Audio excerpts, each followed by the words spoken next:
Silence is a competitive weapon. People who watch first and speak later pick up tiny cues. The way someone hesitates on a word, the slide of an eye toward a calendar, the quick intake of breath, and those cues let them guide the outcome without raising their voice. At meetings, the loudest person usually sets the pace. The person who sits back and notes who seeks approval, which ideas get nervous smiles, and where energy actually goes can drop one suggestion that fits the room and suddenly looks like consensus. In a negotiation, a single pause can change the offer. Holding your words while you read a flinch, a clenched jaw, or a calming phrase lets you answer in a way that turns uncertainty into a concession. Everyday interactions are full of the same signals. At a date, a job interview, or a family conversation, noticing a repeated gesture or a microsmile shows you what matters to the other person before they say it out loud. This isn't intuition dressed up as trickery. 3 small habits: listening for breaks in rhythm, watching for repeated gestures, and checking whether expressions match words, turn quiet observation into an immediate edge. After a few short examples, you'll see these signs differently. The next conversation will feel quieter at first, and suddenly you'll be the one who knew what to say and when. Why quiet observation wins? Small margins, big returns. In a crowded meeting where everyone wants to be heard, the quiet person at the edge of the table often ends up with the clearest picture. They notice who interrupts and who waits. They see which ideas get nodded toward and which get edged aside. By tracking those small social moves, that observer can predict which proposals will survive the week and which will vanish after the next email. The payoff is subtle but concrete. Fewer blind spots, fewer misreads, and decisions that avoid obvious resistance. At the negotiation table, silence acts like a mirror. People fill it. When an offer hangs in the air and no one rushes to cover it, the opposite side tends to justify or soften their position, revealing their priorities without a probing question. A single pause after a price or term can expose what someone truly values, and that exposure changes the leverage on the spot. The result is immediate: better trade-offs, smaller concessions, and clearer signals about what can be pushed. On a service floor, small observations predict much larger outcomes. A customer support rep who notices a pattern of phrasing in complaint emails can flag a product friction point before it becomes a headline. A coach who watches a player's gait during warm-up spots a tweak that prevents injury. Those tiny margin observations prevent losses and create openings, because catching a brewing problem early compounds into saved time, reputation, or money later. In everyday hiring and sales situations, silence creates windows of honesty. A hiring manager who listens after a candidate's answer often hears the part they didn't find on the resume. A salesperson who lets the client finish and hold the silence gets the unguarded concern about budget or timeline. Awareness of timing and subtle cues changes what you hear. Over weeks and months, those small returns stack into a meaningful edge. Tuning in, noticing details others miss.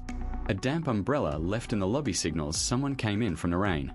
That small wet halo on the fabric tells you they were outdoors a moment ago, likely juggling an umbrella and a phone while rushing inside, and not operating at full calm.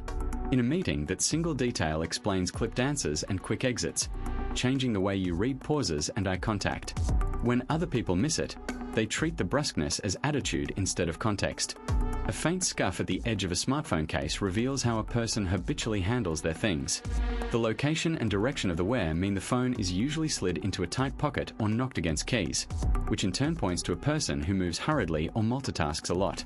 Noticing that pattern helps you interpret distracted glances or sudden taps on the screen as habit rather than rudeness, and it explains why a demo might be interrupted. People often walk into conversations already showing these small histories. The scuff is one of them.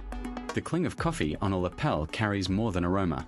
It often indicates a recent stop at a cafe or a late start to the day, and when you pair that with a jittery hand or dark circles, the portrait becomes clearer. Someone running low on sleep, trying to catch up.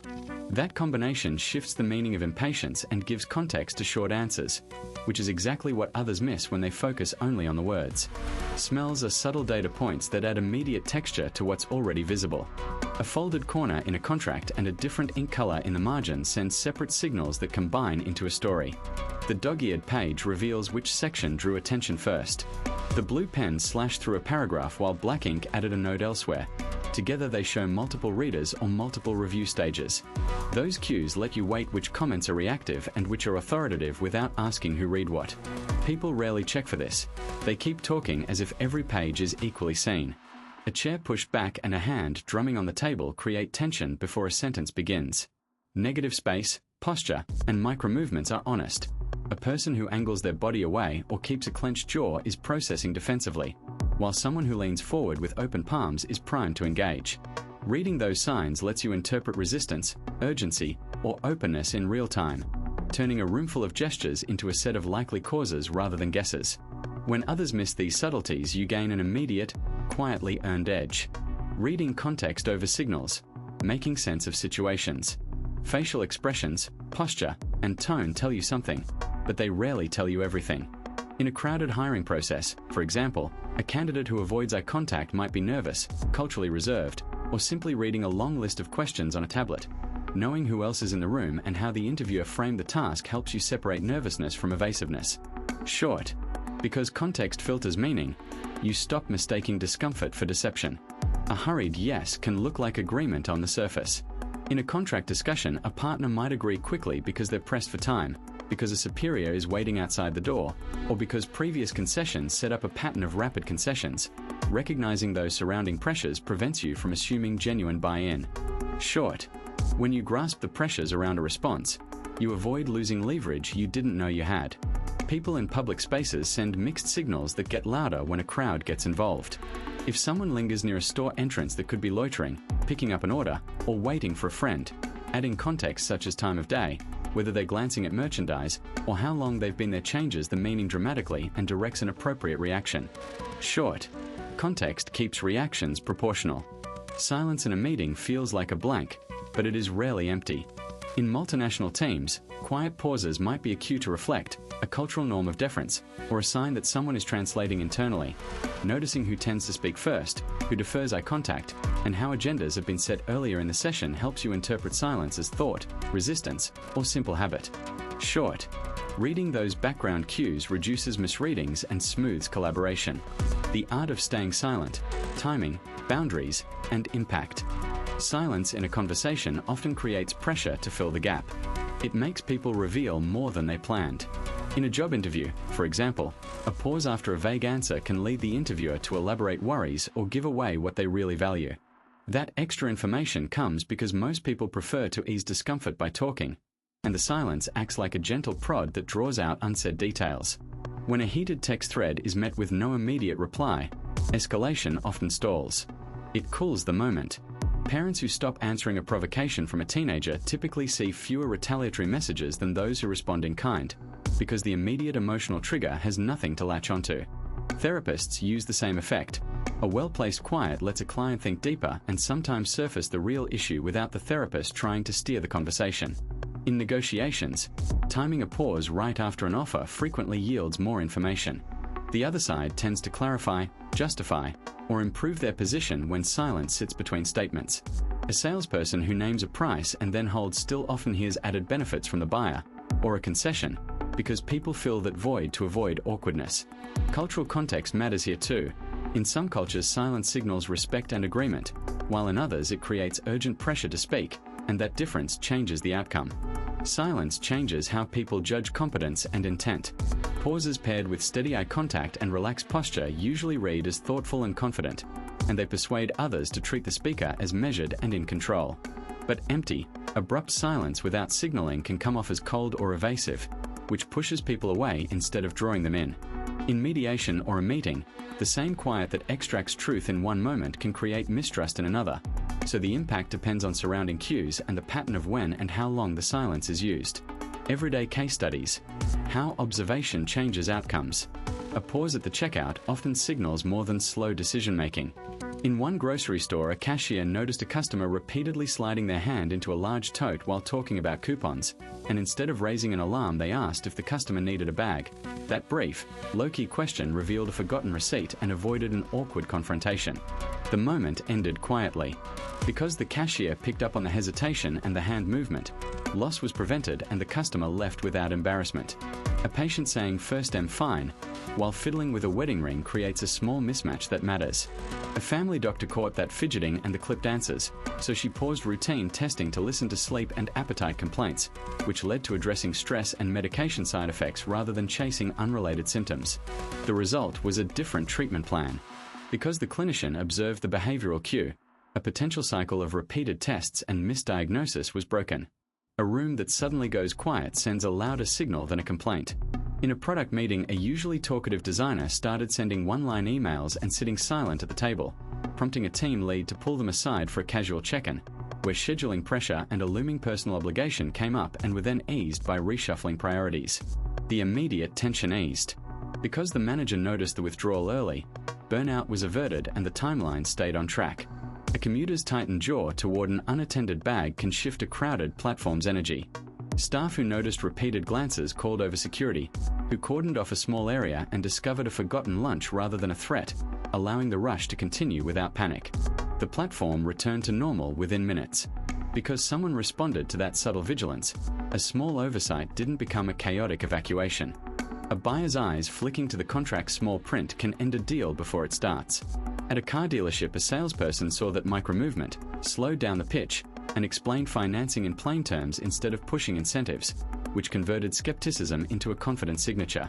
The sale held. Because the salesperson tuned into that hesitation and shifted tone, trust replaced doubt and both parties left satisfied. From watching to doing, turning insight into simple routines. People drift into the same small mistakes over and over. You see the pattern first: notebooks left on the table, emails that need follow-up, a teammate who always skips the agenda. Noticing those recurring moments gives a clear picture of what actually breaks down in daily life, and that clarity is the raw material for change. When someone translates that picture into one small, repeatable action, the mess tends to stop repeating. A glance at how other people behave often reveals specific triggers. A cashier who stacks receipts the same way, a colleague who always stands up before speaking, a barista who wipes the counter right after taking an order. Those tiny, observable habits point to reliable cues. Translating that into a routine is straightforward. One person turned the habit of seeing a messy desk into a two-step reset, clear the top, set a landing spot for incoming papers, and the week felt less chaotic. The effect is simple. Once you lock a consistent response to a visible cue, you stop wasting time deciding what to do. It helps when the routines are bite-sized. Big plans stall, but a 5-second switch is hard to ignore. A parent who noticed backpacks dumped on the floor created a two-action arrival ritual. Shoes off, backpacks hung, and homework battles dropped because friction went down. The cause and effect here is direct. Low-friction routines remove decision points, and fewer decisions mean fewer opportunities to backslide.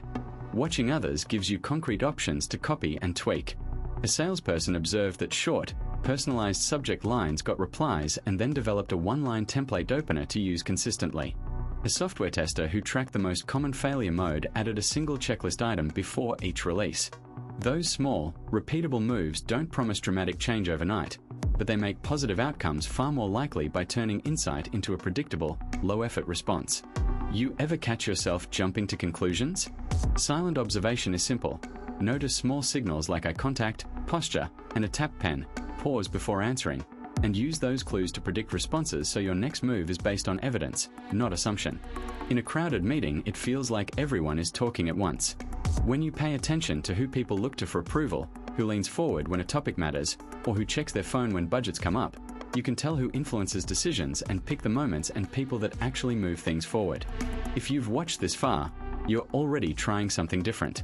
That quiet attention shows up as better questions, fewer misreads, and quicker trust.